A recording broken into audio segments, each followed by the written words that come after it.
Hey food bloggers, thank you so much for joining me in this mindset and self-care focused episode here on Eat Blog Talk.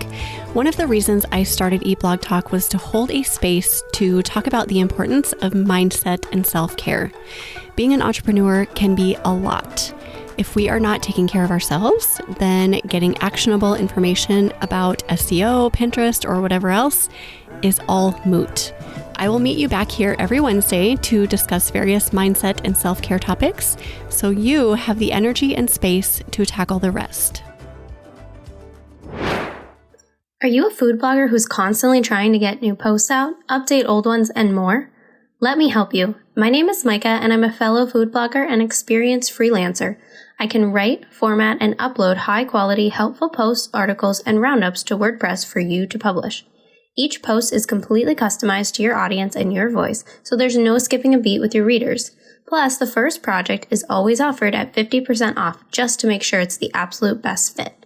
For writing samples and more, shoot me an email at micah@joytothefood.com, or you can find me at www.joytothefood.com.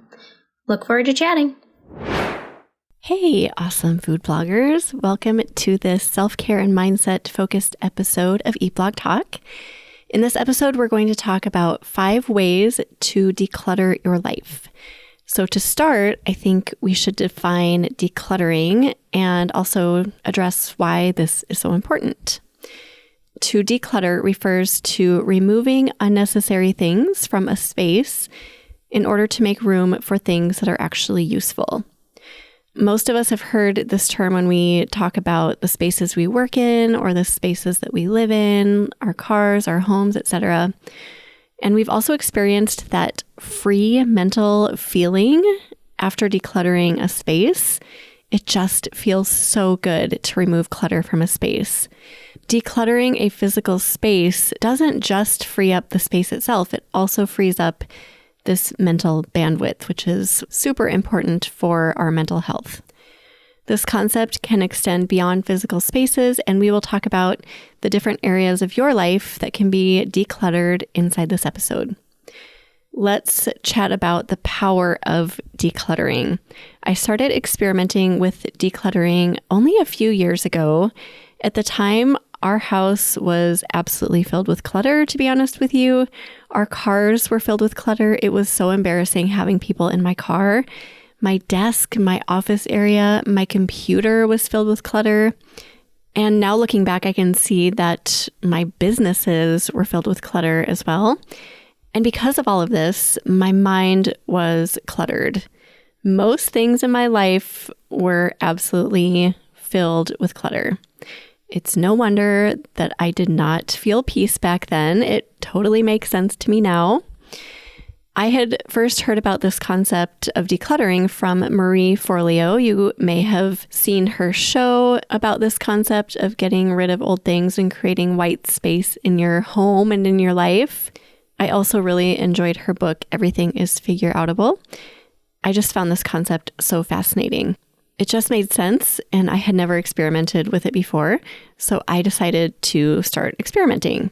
So for the past few years, anytime I am feeling stuck with something, whether it's just simply not having peace in my life that I want, or maybe I'm having a hard time manifesting something into my business or my life, or if I suddenly look around and realize that I would really like to have more high quality people in my life and fewer lower quality people, or if my bank account just feels stagnant, whatever it is that I feel stuck with, I know it's time to declutter, and it works. I have at least one declutter item on my to-do list at all times. Right now I'm looking at my notebook next to me, and I currently have declutter mess behind bedroom door written down. This is something that I will do later today. And this just shows the power of decluttering. It is something that I keep top of mind all the time. So to start with this, if you've never experimented with decluttering before, experiment with writing one declutter item on your to-do list today and every day for, a month or so, and just see what happens. And in the episode, I'll give you a bunch of ideas about where to start. I think it's also important to note that the thing you're decluttering doesn't have to match what you're trying to make space for. So cleaning out my closet, for example, can actually set things in motion for a new business opportunity to come my way. The decluttering doesn't have to carry the same theme. And I believe that decluttering really anything in your life is going to open up space for good things across the board to come into your life. So whether you are feeling blocked or you are having a hard time earning the money you'd like, or you want more peace in your life or better people and opportunities in your life and business, decluttering is for you. I think that we all fall into this category of wanting at least one or more of these things. And I believe this practice can benefit everyone. Get ready for your life to be transformed. I know that sounds like a very huge, dramatic statement, but it is so true. This decluttering stuff is like voodoo magic and it works. Now let's talk through 5 ways to declutter your life so you can make room for better things. Number 1, declutter a physical space. I think this is the most obvious way to remove clutter because it's something we see with our eyes and it's something that we're really familiar with, unfortunately. I used to equate the word declutter with the closet that I think we all have that we start literally stuffing crap into when guests are coming over that just gets so filled with clutter that it's not even useful anymore. We're in our homes all the time. We see the clutter building up, so we equate decluttering with removing things from our homes. So I think this is a great place to start because we're all really familiar with it. So here are a few ideas about ways that you can declutter a physical space. Clean out a closet. Like I mentioned, I think we all have closets that are packed with clutter.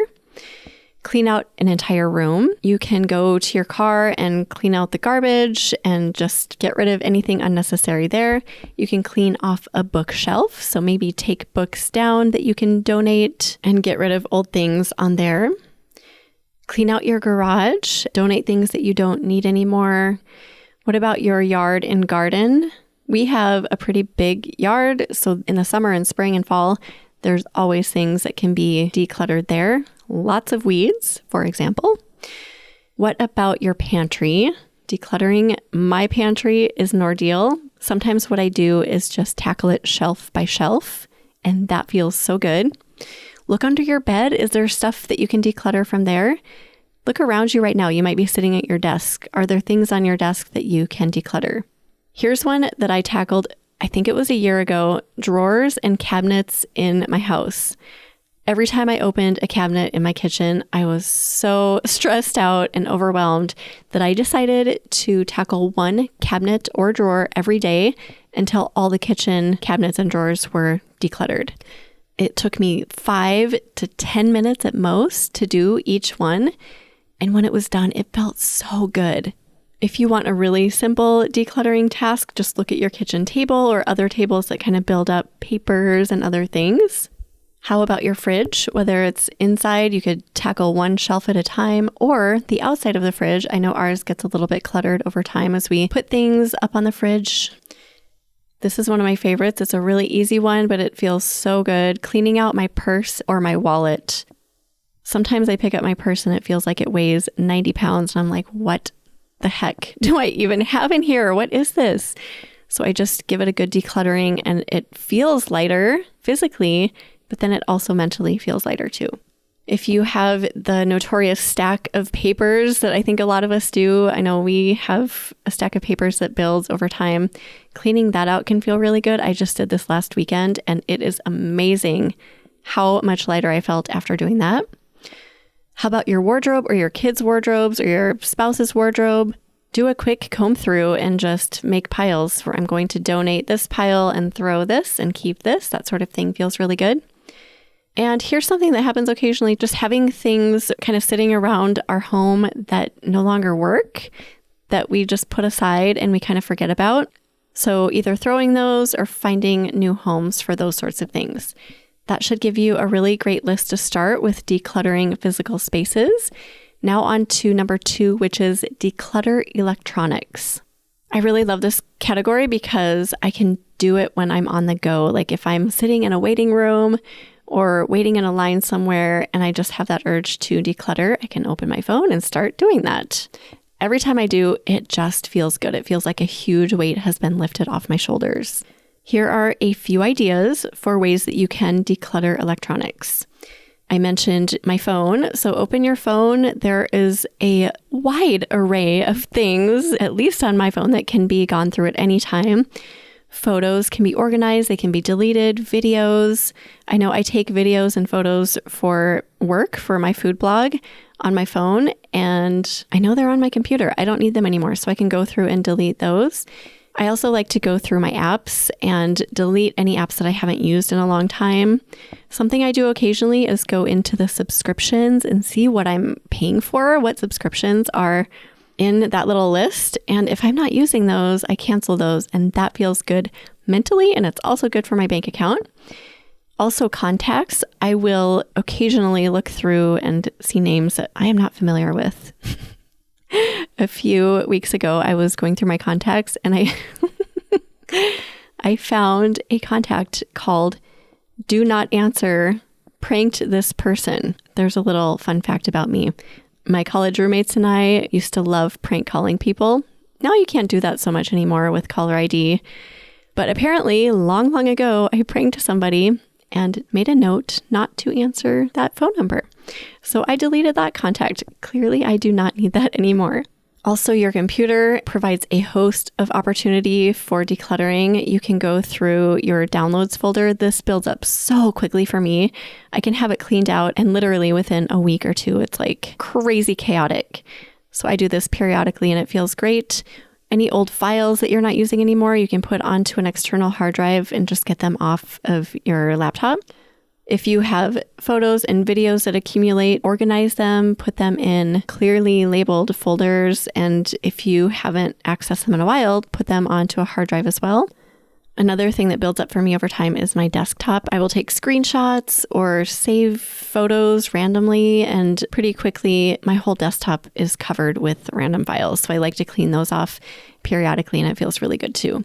And if you do have a hard drive, go through those files once in a while and see if you can maybe get rid of some that you know you're never going to use anymore. And then here's a doozy. Email. This is a huge pain point for me. I feel like my email tries to swallow me almost every day, and over time it can really bulk up and just add so much clutter to my mind. Going through email, but also consider creating filters which can filter incoming emails to individual folders. I've started doing this and it really has helped me feel more decluttered. You can create categories and subfolders and organize that way. Also, unsubscribe to email lists that you don't want to be on any longer. I love going through and doing this once in a while. It feels so good. Something I just thought of, you could also comb through your applications on your computer and remove applications that you just don't use anymore. Hopefully that gives you a few ideas about how to declutter electronics. I'm sure there are many more, but those are the ones that I go through fairly often. Now let's talk about number 3, declutter your calendar. If you are at your computer right now, I encourage you to open your calendar and take a good look at it. Try to take on the perspective of being an outsider, looking into your calendar, getting a glimpse as someone who is not you. Talk about or think through what you see. Is it crazy, chaotic, all over the place? Are there different colors? Are things scheduled at really different times throughout the day and week? What doesn't need to be there? What things on your calendar are not serving you or your life or your business? Obviously, if you do see things that aren't serving you, you can't just go in and remove everything. If you've committed to a call, you have to show up for that call. But there are ways that you can start thinking through how to declutter your calendar. Here is a quick example about something I was experiencing about a year ago. I noticed that every Friday I was massively energy depleted. I was so tired. It was really bad. This was about 3 months into the year in 2023. I would literally fall into my bed on Friday afternoon, not wanting to ever emerge. This was happening week after week. And every Friday I'd be like, why am I so tired? This is crazy. Like I didn't understand what was going on. I finally decided to evaluate my calendar. I gave it a close look and discovered that I was doing a bunch of these one-on-one planning calls that I do, mostly with my mastermind members. And I had up to 3 a week that I was doing. In addition to all of my other calls, I was hosting a handful of mastermind calls at that time. So I was doing those too. Podcast interviews. I mean, there were so many things going on my calendar. It was absolutely nuts. But what stood out to me were those one-on-one planning calls. Now, I have to give this a disclaimer because I love these calls. Helping people in this way is a huge strength of mine, and it just fills me up. It fills me with so much joy to see the clarity come to people after we have these calls. But with that said, they require a ton of my energy. I show up to those calls giving 1,000,000%, and when I'm done, my energy is drained. So doing 3 of these a week on top of all the other calls that I was doing was nuts, and I never would have figured this out if I hadn't evaluated my calendar. So what I did was I decluttered these calls. I didn't get rid of them. I didn't want to get rid of them.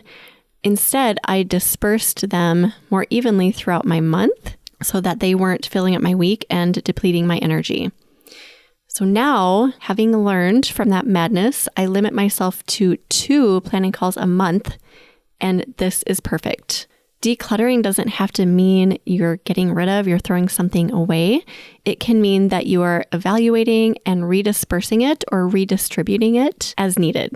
Just like with a room, if you were to go into your bedroom and see a bunch of things that maybe belong in your garage, you wouldn't throw them away. You would just go put them in the garage. It's the same thing with our calendars. Evaluate the clutter and redistribute as needed. Now I'm at a point where I've really trained myself to think through and evaluate every single thing that comes onto my calendar just to make sure it is adding value and not adding clutter. Number 4, declutter your relationships. This one is touchy. This one is tricky because relationships mean that you're dealing with people and you don't always want to hurt feelings. I know how that goes, especially if you don't like confrontation. But you know when there's a person or a relationship in your life that needs to be cut back on or even removed. We all know that feeling. But it's also really not easy to do it. It sucks going through that. With that said, though, I believe that decluttering the people that need to go, or at least cut back on, holds greater power than other forms of decluttering just because it's so hard and it's so important to our souls and to our mental health. The people in our lives can make or break us. Toxic people in our lives can add clutter in very intense ways. I would bet on the fact that most of you listening can relate to this. Sometimes people are toxic enough that you have to completely remove them, and that is really hard to do. But usually what you can do is just start taking a step back and letting things play out. Decluttering relationships can also mean just fixing things in relationships that are not worth holding on to anymore. So maybe extending an apology where that needs to happen, or addressing and ironing out an issue that you've been holding on to for a while or that the other person has been holding on to. So when I say declutter relationships, that doesn't mean get rid of relationships unless that needs to happen. It can also mean cutting back on toxic people who don't serve you anymore, or mending things that need to be mended. This one should be handled with great care, as you already know, but also holds great power. The last point, number 5, is declutter your mind. Clutter isn't just the stuff you can see, like the files on your computer, the mess in your garage.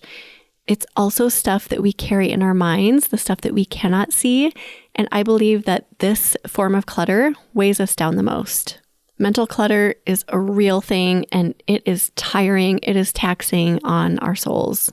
This is actually my favorite category to declutter because the opportunities are endless for tidying up our minds. And these are typically things that people don't think about. So when we address them, it can be a really powerful cleanup. Here are just a few ideas about ways that you can declutter your mind. You can sit down and schedule appointments that have been building up. I know over time I'll forget or just put aside scheduling kids' doctor's appointments. Our son Elijah has like a million different specialists, and I don't think to do this on the regular. So every once in a while, I'll just need to sit down and kick all of these out at once. And it feels really good to do that. Hair appointments, eye appointments, mammograms, yearly exams, those things build up and they feel really good when you can just get them on your calendar, get them out of your mind. Here's a big one, journaling through problems that have been bothering you. So if there's something that's been repeatedly coming into your mind that's a block or a problem, make yourself sit down and write through these problems. And this will clear up so much space in your mind. Here's something that I had to do a few years ago. I got rid of my phone notifications because that was adding mental clutter.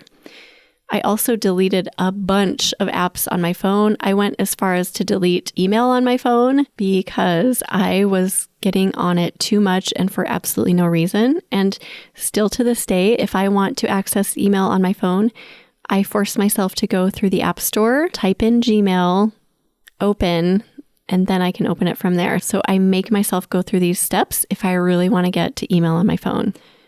Also consider the tabs that you have open on your computer and your web browser. Mine get out of control every once in a while. I just literally delete them all and start fresh. That feels really good. Your to-do list can add clutter to your mind, so keeping a tidy to-do list is really important. I've started creating a new to-do list every day for myself, and this really helps to eliminate things that just don't need to be on there anymore. And then this concept of just creating white space for your mind, reserving that space for things to be blank in your mind, lacking thought and anxiety and all of those things that can fill up our minds with worry and kind of negative things. So things like meditating, taking a few minutes in the morning or afternoon or night or all of the above to sit and meditate in silence or with a guided meditation. I believe you can create white space in your mind by embracing the morning routine, which I talked about in episode 499. So if you're interested in that, go listen to that episode. Also, just mindfulness, giving yourself reminders throughout the day to stop and just experience the moment instead of thinking ahead to the future, to school pickups, to dinner, to next week's party, whatever. Like, just stop once in a while and relish the moment that you are in. And I know I talked about email in a previous point, but email can add so much clutter to my mind, so I wanted to mention it again. Also, texts. If you look at your phone and you have a million texts every time you open that app, it might be beneficial to just start deleting them or at least combing through them. And screen time, limit your screen time in general, but consider reducing or eliminating certain apps that you get a little hooked on. This will definitely declutter your mind. Social media can take up such a big portion of our minds if we allow it to. Those are just a few ideas. I would love to hear if you have any others under any of these categories. I always love adding declutter items to my list.